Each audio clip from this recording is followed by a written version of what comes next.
Hello everyone, আজকে তোমাদের কাছে একটা টপিক নিয়ে আসলাম। তো টপিকটা দেখো, আমি তো কম বেশি তোমরা জানো সুস্বাস্থ্য টপিক দিয়েই থাকি। তো অনেকে দেখতে চাইছো না বলে আমারও আগ্রহটা খুব কম হয়ে গেছে, বুঝলে। তোমরা সহযোগিতা করলে আমার আগ্রহটা আবার বাড়বে। তো যাই হোক, তোমাদের ভালোর জন্যই বলি, আমি কিন্তু এতটুকু খারাপ কিছু বলি না। তা আজকে আমার পরিচয় হচ্ছে, আমি মঞ্জু দাস ভট্টাচার্য, আমার আইডি নামও মঞ্জু দাস ভট্টাচার্য। তো চলো আজকে টপিক কি?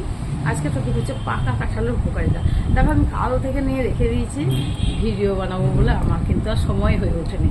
তো চলো আজকে তোমাদেরকে টপিকটুকু দিয়ে দিই, কাঁঠাল, পাকা কাঁঠাল কেন খাবে, আর উপকার কী আছে আর অপকার কী আছে। চলো, তো আজকে কাঁঠালের উপকারিতা হচ্ছে, পাকা কাঁঠাল ভিটামিন এ থাকে, যার কারণে কী হয় তো বলো তো, চোখের জন্য ভীষণই ভালো। তোমরা জেনে থাকো, চোখের জন্য ভীষণ ভালো।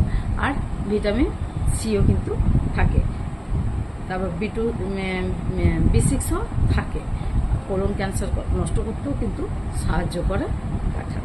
তো পাকা কাঁঠাল গর্ভবতী মায়েরা খেলে তাদের ব্রেস্ট মিল্কের স্বল্পতা দূর হয়, বাচ্চারও গ্রোথ হয়, মায়েরও বেশ ভালোই একটা পুষ্টি পায়। তো বেশি নয় কিন্তু, কিন্তু সবসময় এভারেজের মধ্যে খাবে যে কোনো জিনিসই। আমি কিন্তু সবসময় বলি, আমরা কিন্তু কোনো জিনিস খেলেও বেশি জিনিস কিন্তু খাই না, আমরা সামথিং খাওয়ার চেষ্টা করি। কারণ দেখো, সব কিছু সিজনাল ফল অর্থাৎ সবজি, সব কিছুতেই কিন্তু উপকার আছে, সব কিছুতে। তাই বলে বেশি খেলে কিন্তু উপকার ছাড়া অপকার হয়ে যায়, যার কারণে সব কিছু লিমিট বজায় রেখে খাবে, কেমন? তো চলো আজকে আর বাকি উপকারিতা বলে দিই।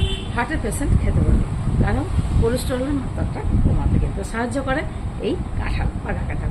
আর এঁচড় খেলে তো সব খেতেই পারো, এঁচড়কে গাছপাটা বলা হয়, আর কম বেশি লোক সবাই এঁচড় পছন্দ করে।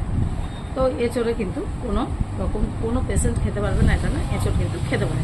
এগুলো রোগী দেখো, যাদের সুগার ডায়াবেটিসের রোগী আছে তারা কিন্তু কাঁঠাল, আম এগুলো কিন্তু কম খেলে 1 পিস থেকে 2 পিস, তার বেশি কিছু মুখে দেবে না। কাঁঠাল কিন্তু খেতে অনেকে ভীষণ পছন্দ করে। অনেকে শুনেছি গোটা কাঁঠালও নাকি খেয়ে ফেলে। আর না, এইভাবে খেয়েও না, উপকার হবে না, খুবই অপকার হবে। কারণ গ্যাস ফর্ম করবে, এমনকি ডায়রিয়াও হয় কাঁঠাল খেয়ে। তো সে অল্প, আবার অনেকে গন্ধ সহ্য করতে পারে, খাও না। কিন্তু এই কাঁঠালের বিভিন্ন রকম প্রসেসিং করে তোমরা খাবার বানিয়ে নিতে পারো, সেভাবেও খেতে পারো। কাঁঠালের জুস বানিয়ে হাফ কাপ করে সেটাও তোমরা খেতে পারো, ভালো লাগবে ভীষণ। কাঁঠালের ফ্লেভারের গন্ধটা অনেকে পছন্দ করে, অনেকে করো না। আশা করি সিজনাল ফল সবাই খাবে, আর অনেক রোগের হাত থেকে তোমরা কিন্তু মুক্তি পাবে, ঠিক আছে? তাহলে গর্ভবতী মায়েরা খেতে পারো, তার বাচ্চার জন্য খেতে পারো, এবং প্রত্যেকে সিজনাল ফল 1 পিস 2 পিস করে খাওয়া কিন্তু উচিত। আমিও দেখো ভীষণ মানে কাঁঠাল বা আম এগুলো কিন্তু পছন্দ করি না, তাও কিন্তু সিজনাল ফল অল্প খাই।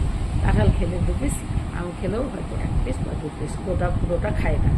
তো এইভাবে সববার দেখো, তোমার শরীরে 100 গ্রাম মাংসর প্রয়োজন, তুমি যদি সেখানে 500 গ্রাম মাংস খেয়ে নাও, সেটা উপকার হবে না, ঘুরিয়ে অপকার হয়ে যাবে।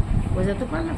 ভিডিওটা ভালো লাগলে লাইক করো, আর যদি নতুনদের দেখার সুযোগ করে দাও তাহলে একটু শেয়ার করে দিয়ে পাশে থেকো।